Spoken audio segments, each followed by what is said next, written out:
Salut Mélodie Schwertz. Salut Tanguy. Pour les grands témoins de l'actu le vendredi dans Patrick Cathodique, vous avez invité Françoise Sigel. Bonsoir Françoise. Bonsoir. Médecin du travail. Oui.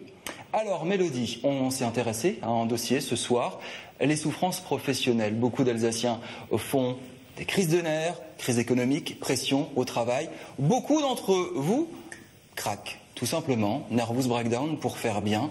Mélodie. Absolument, ce soir on a décidé d'aller plus loin sur ce thème. Un chiffre, Tanguy, pour illustrer l'importance de la situation. 60% des Français se déclarent stressés dans leur activité professionnelle. Le travail serait la première source d'angoisse des Français. J'ai donc décidé de rencontrer quelques Alsaciens et de recueillir leurs témoignages. On les écoutera tout à l'heure.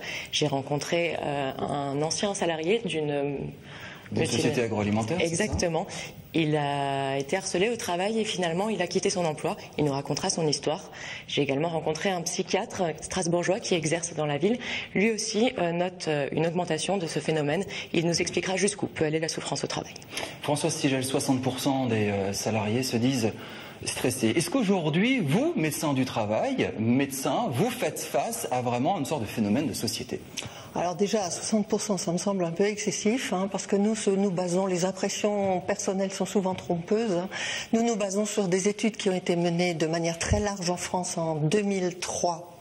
Elles avaient été faites précédemment, mais sur les risques psychosociaux, c'est 2003 par l'enquête Sumer, et celle-là disait 23% des salariés sont stressés. Alors justement, comment on détecte une situation de souffrance au travail? Est-ce qu'il y a des signes avant-coureurs qui permettent de tirer la sonnette d'alarme? Dans le cabinet du médecin du travail, les plaintes, nous les connaissons bien. Alors l'enquête Sumer, justement, elle ciblait plusieurs activités ou plusieurs situations professionnelles qui étaient particulièrement stressantes. Je vous en cite les trois les plus fréquemment citées. C'est curieusement la semaine de 40 heures très variable, ou les horaires variables d'une semaine à l'autre, ce qui pourrait s'expliquer par le fait qu'on n'arrive plus à concilier la vie privée et professionnelle. Mais c'est organisé pour les enfants, par exemple. C'est déjà une interprétation, mais c'est ce qui est sorti le plus souvent. La deuxième situation la plus fréquemment citée, c'est le contact avec le public, qu'il soit d'ordre téléphonique ou qu'il soit d'ordre direct. Et la troisième situation est une situation où on pense, par son activité ou par les circonstances du travail, se mettre en danger soi-même ou mettre en danger certains autres. Parce que justement, dans la souffrance au travail, c'est toujours un petit peu le même cheminement. Ça commence par de l'épuisement, puis une petite déprime, et finalement on tombe dans la dépression. Je dirais que c'est plutôt au sens inverse. On se plaint de vaguement mal-être, il n'y a rien qui va, etc. Et puis, au fil des mois, on finit par retrouver une personne qu'on qualifie d'être en situation de burn-out, c'est-à-dire un épuisement total, psychologique et physique.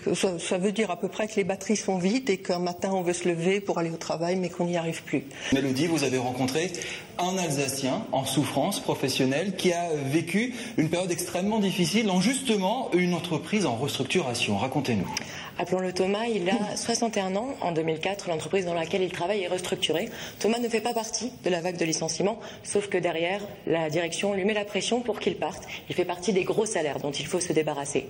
Thomas a 20 ans d'ancienneté, 20 ans de bons et joyeux services derrière lui, et il est tout simplement mis au placard. Imaginez la situation, c'est assez déprimant.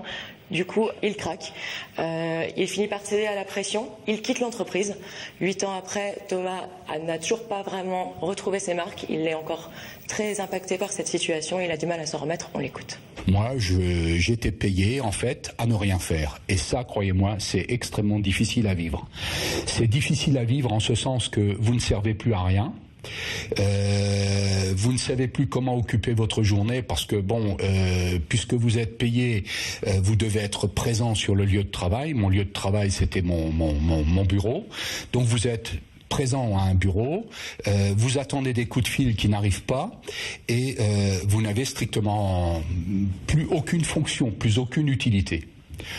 Donc là, vous commencez à déprimer, vous allez voir le médecin, vous avez des antidépresseurs, vous ne dormez plus, vous ne mangez plus ou alors vous faites de la boulimie et vous n'arrivez absolument pas à vous ressaisir. Vous n'avez plus aucun plaisir pour quoi que ce soit. Tout devient noir. vous voyez tout en noir. Vous n'avez plus confiance en vous-même et vous n'avez plus confiance dans les autres. C'est-à-dire, vous ne savez plus en qui vous pouvez avoir confiance. Cette souffrance au travail m'a marqué physiquement parce que j'ai été malade par la suite.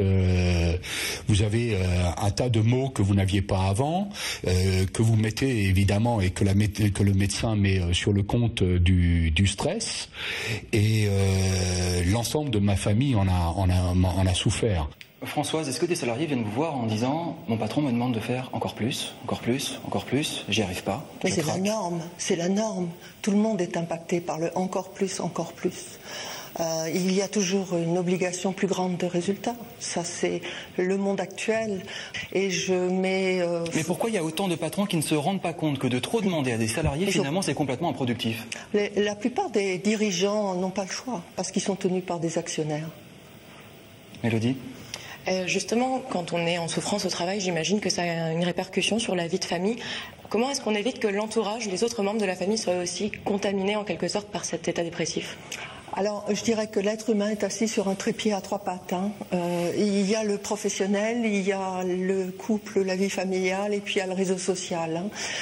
Quand un des pieds commence à s'écrouler, il est effectivement utile de pouvoir s'appuyer sur les deux autres. Et pour répondre, j'ai pas la recette magique, mais je dirais que pour répondre à cette question-là, on a intérêt aussi à avoir un réseau d'amis solide. Voilà, donc l'entourage a pour ne pas faire impacter toute la souffrance sur la famille. Mais c'est évident qu'il y a un système de vases communicants dans la souffrance entre les gens qu'on côtoie et puis sa situation professionnelle. En sens inverse d'ailleurs aussi. Mélodie, autre témoignage, et cette fois-ci c'est beaucoup plus grave. Alors parfois, toutes ces situations peuvent conduire à l'inéluctable, au suicide. Et beaucoup remarquent qu'en ce moment, les suicides augmente, peut-être dû à la crise économique ou pas, à ces pressions au travail, on craque. Vous êtes allé poser la question à un psychiatre. J'ai rencontré Olivier Gosselin, il exerce à Strasbourg et depuis des années il s'intéresse à ce phénomène de souffrance au travail. Effectivement, Tanguy, il remarque une recrudescence du nombre de suicides liés au travail. Il y en aurait entre 300 et 500 par an. J'ai demandé à Olivier Gosselin s'il y avait des profils spécifiques, si certains étaient plus concernés que d'autres. On écoute sa réponse. Ce sont des gens qui sont loyaux envers leur entreprise, sincères, honnêtes, bosseuses. Ce qui fait tâche dans le monde actuel, parce que c'est pas le monde dans lequel on vit.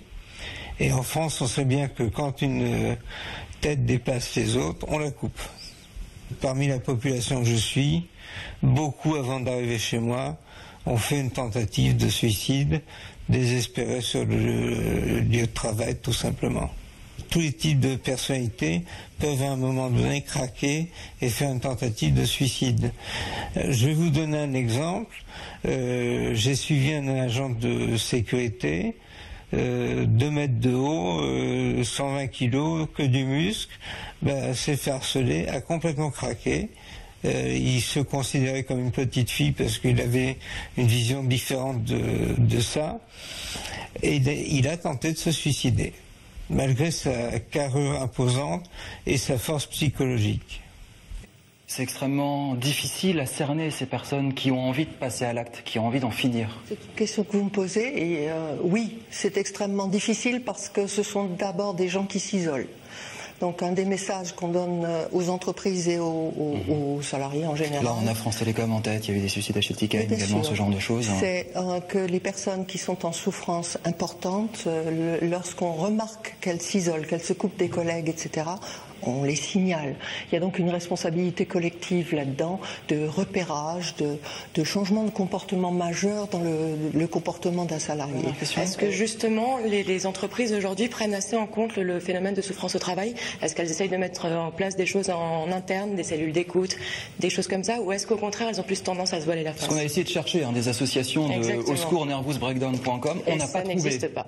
Alors, il y a un peu des deux, je dirais. Il y a des entreprises qui sont encore dans le déni. Il est vrai que le sujet est difficile, il impacte l'organisation, le management. Le sujet est effectivement difficile. Et c'est une remise en cause de beaucoup de personnes. Or, on s'aperçoit, et là j'insiste beaucoup, qu'on est souvent dans la situation de rechercher le bouc émissaire. Et qui est le bouc émissaire? C'est le cadre par ici, un autre cadre par là, alors que c'est un problème d'organisation collective. Merci beaucoup d'avoir participé à Patrick Cathodique. Mélodie, à la semaine prochaine.